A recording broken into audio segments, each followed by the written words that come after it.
everybody, I got lots of great romantic dinner ideas for you for Valentine's Day, but I want to start with chocolate because nothing says Valentine's Day like chocolate. And you could go to the 5 and 10, the local drugstore on your way home on Valentine's Day and present your loved one with a box of that waxy chocolate in a heart shape. Well, that heart shape says less about your heart than making your own homemade chocolates, and that's what I want to show you today. Now, here's the thing, it has to with so many of the emails that I get. Chef Todd, I melt chocolate and then it stays watery. Or I'm trying to melt chocolate and it's very, very grainy. Well, this is the difference between melting chocolate and tempering chocolate.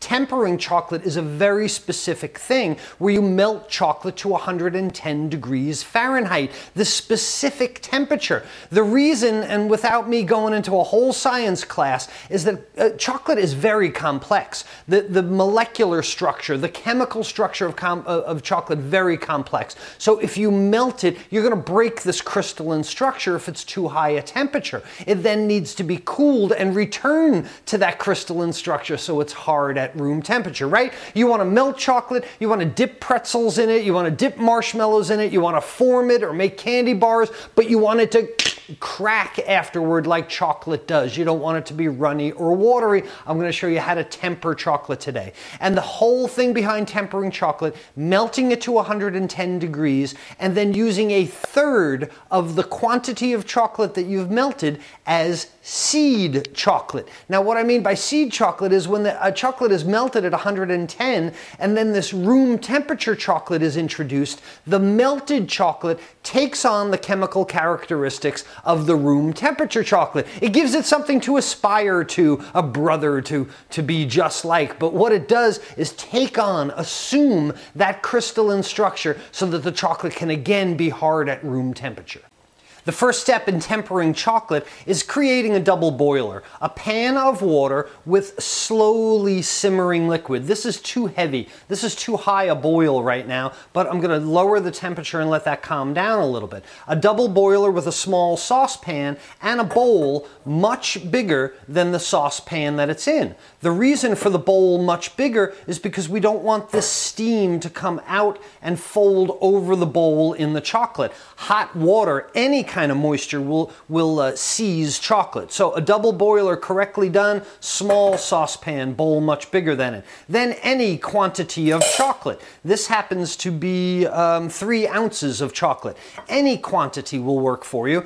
3 ounces here, and I've kept back 1/3 of what I'm actually melting. So now on the double boiler, we want to probably get an oven mitt or something because this bowl is going to get hot quickly. And we start moving this chocolate around. See how quickly it starts to melt. All right, and even if you have to take it off the double boiler for a minute, be very careful, very slow with this temperature, and then return it back when you need to. All right, take it off when it gets too hot. Stir it around. We want all this chocolate to melt as gently, as slowly as we possibly can. Now remember, chocolate will melt in your mouth. Your mouth is 98.6 degrees. Chocolate will start to melt at about 90 degrees. Now, if chocolate gets to 130 degrees Fahrenheit, it breaks and it cannot be recovered. It looks like somebody put sand in your chocolate. You've ever heated it to too high a temperature and seen that grainy look of your chocolate, you're never going to get it back. So now that we've got this to a nice shiny color like that, let's use our handy dandy digital thermometer and try and take the temperature of this chocolate. We want 110 degrees Fahrenheit. That's what we're looking for. 104, 107, 109.5, 110, 111. Well, that certainly shows me that it's time for this to come off the double boiler. Let's move that out of the way and introduce our seed chocolate. 1/3 of the amount of melted chocolate that we had. We can turn that boiler off. We can turn that off entirely and start to introduce this seed chocolate. And notice, no more heat, no more double boiler, but the chocolate that's at room temperature starts to take on the characteristics the chocolate that's melted starts to take on the characteristics of the chocolate that's at room temperature. It'll drop the temperature of this chocolate, which will allow me to use it for pouring or dipping or any other way, and it will return to its original hard, stiff, crackly state.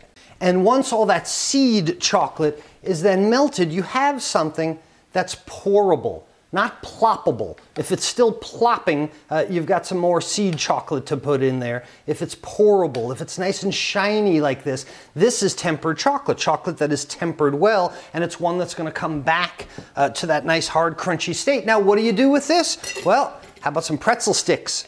All right, we'll dip some pretzel sticks in there.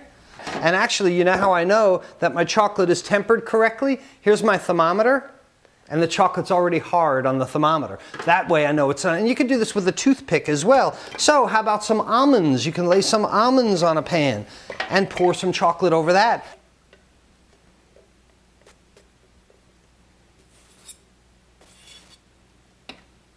Do you have biscotti laying around? Well, sure, chocolate dipped biscotti.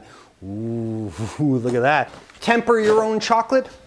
Great thing to do with the kids. They love to get involved and dip marshmallows or dip pretzels or coat things in chocolates. You want to do little petit fours, little cakes. Pour the chocolate over them, have it return to its hard state. It's a lot of fun. It's great to get involved. Kids love it. And adults that temper chocolate, they become kids immediately. Something so much more imaginative for your loved one this Valentine's Day than just stopping at the store on your way home from work. Show that you put some thought into this. Make your own chocolates. Either way, have a fantastic and romantic Valentine's Day, because chocolate is a big part of it.